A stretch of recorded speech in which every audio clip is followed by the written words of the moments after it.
খুব সাধারণ একটা রেসিপি বন্ধুরা, খুব সহজ, আমাদের সবার প্রিয়, ঘরে থাকা বেসিক কিছু ইনগ্রিডিয়েন্টস দিয়েই দারুণ স্বাদের এই আলুর দমের রেসিপিটা করে নেওয়াই যেতে পারে যদি ঘরে ঠিক সুবিধে মতো বাজার না থাকে। নমস্কার বন্ধুরা, আশা করি বন্ধুরা আপনারা সবাই খুব ভালো আছেন, আমিও খুব ভালো আছি। আমি মৌমিতা, মমস কিচেনের সবাইকে অনেক অনেক স্বাগত জানাচ্ছি। না টক দই, না কাজু বাদাম, না কিশমিশ, না বাদাম বাটা, না তিল। স্কিপ না করে পুরো ভিডিওটা দেখতে থাকুন। সবার জন্য ছোট্ট ছোট্ট টিপস অ্যান্ড ট্রিক্স অবশ্যই আছে প্রতিদিনের মতো। সবার প্রথমে সবাইকে অনেক অনেক ধন্যবাদ জানাচ্ছি পাশে থাকার জন্য, প্রতিনিয়ত আমাকে সাপোর্ট করে যাওয়ার জন্য। এই দারুণ রেসিপিটা যদি আপনাদের ভালো লাগে থাকে তাহলে একটা লাইক কমেন্ট করে উৎসাহিত করার অনুরোধ রইল। আর নতুন ভিউয়ার্সদের কাছে একান্ত অনুরোধ রইল চ্যানেলটাকে সাবস্ক্রাইব করে বেল আইকনটাকে ক্লিক করে দেওয়ার জন্য, এইরকম দারুণ দারুণ রেসিপির নোটিফিকেশান আগের থেকেই পেয়ে যাওয়ার জন্য। একদম ছোট্ট একটা দারুণ স্বাদের রেসিপি বন্ধুরা, ভাত, রুটি, নান, পোলাও সব কিছুর সাথে খেতে দুর্দান্ত। নানা ধরনের আলুর দমের রেসিপি আমি করে থাকি, আপনাদেরকেও দেখিয়েছি। এবার এই সুন্দর রেসিপিটা শুরু করি বন্ধুরা।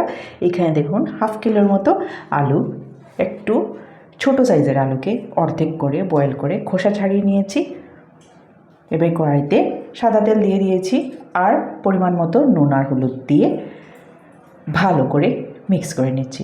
এইবার আলুগুলোকে খুব ভালো করে লাল লাল করে ভেজে তুলে নেব।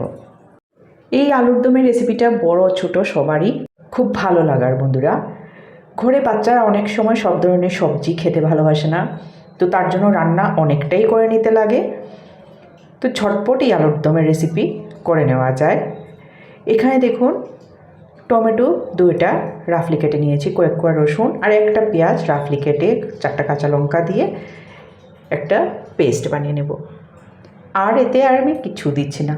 তারই মধ্যে আলুগুলা লাল লাল করে ভাজা হয়ে গেছে, তুলে নিচ্ছি। এই তেলের মধ্যেই গোটা গরম মশলা, এলাচ, দারচিনি, লং, গোলমরিচ সব থেতো করে দিয়ে দিলাম। একটু নেড়ে চেড়ে একটা তেজপাতা দিয়ে দিয়েছি আর জিরা অল্প দিয়ে দিলাম। মশলা ভালো করে ফুটে উঠেছে। এবার বাটা মশলাটা দিয়ে দিয়েছি, টমেটো, পেঁয়াজ, রসুন, কাঁচা লঙ্কা, স্বাদ মতো নুন, হলুদ গুঁড়ো, জিরে গুঁড়ো, ধনে গুঁড়ো দিয়ে ভালো করে নেড়ে চেড়ে নিচ্ছি। মশলাটা খুব ভালো করে মিশিয়ে নিয়েছি। এইবার এতে অল্প একটুখানি কাশ্মীরি লাল লঙ্কা গুঁড়া দিয়েছি। 4টা কাঁচা লঙ্কা দিয়েছি, তার জন্য আর ঝাল লঙ্কা দিলাম না বন্ধুরা, আপনারা চাইলে দিতেই পারেন। এইবার এতে আমি মিট মশলা অ্যাড করছি। আপনারা এতে যে কোনো সবজি মশলা, গরম মশলা দিতে পারেন। এই মিট মশলাটা গরম মশলারও কাজ দেয় বন্ধুরা, তার জন্য আমি এটা সচরাচর ব্যবহার করে থাকি। এবার মশলাটাকে একটু ঢেকে ভালো করে সাঁতলে নিয়েছি। মশলাটা দেখুন তেল ছেড়ে দিয়েছে। তার মধ্যে কসুরি মেথি পাতা 2 চামচ খুব ভালো করে মিশিয়ে নিচ্ছি। তার মধ্যে 2 চামচ হট অ্যান্ড সুইট সস দিয়েছি, আপনারা যে কোনো কেচাপ দিতে পারেন। অল্প একটুখানি চিনি দিয়েছি, সব কিছু ব্যালেন্স হওয়ার জন্য। মশলাটা খুব ভালো করে হয়ে গেছে, আপনারা দেখতেই পাচ্ছেন কি সুন্দরভাবে মশলাটা রেডি হয়ে গেছে। এইবারেতে পরিমাণ মতো জল দিয়ে দিচ্ছি। একটু মাখা মাখা, একটু ঝুলঝুল হবে আলুর দমটা বন্ধুরা। ঢাকা দিয়ে দিলাম। ফুটে উঠলে এবার আলুগুলা মিশিয়ে নামিয়ে নেব। খুব ঝটপট রেডি হয়ে গেল না বন্ধুরা। ফুটে উঠেছে, একটু নেড়ে চেড়ে এইবার ভেজে রাখা আলুর টুকরোগুলো দিয়ে দিচ্ছি। এত সহজ, এত দুর্দান্ত স্বাদের এই রেসিপিটা আপনারা চাইলে কি এতে কাজু বাটা, দই ব্যবহার করতে পারেন, কিন্তু এইভাবে একবার সহজভাবে করে দেখুন। ভাত, রুটি সব কিছুর সাথেই খুব ভালো লাগবে বন্ধুরা। ফুটে উঠেছে, অল্প আর একটুখানি কসুরি মেথি পাতা ছিটিয়ে দিচ্ছি।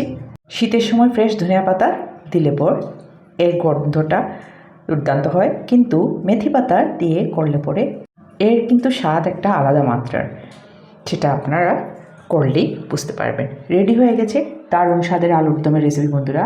আমার তো মনে হচ্ছে এখন লুচি করে ব্যাস গরম গরম খেয়ে নিই, কিন্তু আজকে আমি জিরা রাইস দিয়েই সার্ভ করে দিচ্ছি। আশা করি বন্ধুরা আপনাদের এই রেসিপিটা ভালো লেগেছে। সবাই খুব খুব ভালো থাকবেন, সুস্থ থাকবেন। আজকের রেসিপিটা বন্ধুরা আশা করি আপনাদের ভালো লেগেছে। আরেকটা খুব ভালো রান্না নিয়ে খুব তাড়াতাড়ি অবশ্যই আপনাদের সাথে দেখা হবে। ভিডিওটা বন্ধুরা এখানেই শেষ করছি। আর এই রেসিপিটা যদি আপনাদের ভালো লেগে থাকে তাহলে অবশ্যই বন্ধুদের সাথে শেয়ার করে দেবেন প্লিজ। সবাইকে ধন্যবাদ জানিয়ে ভিডিওটা শেষ করছি।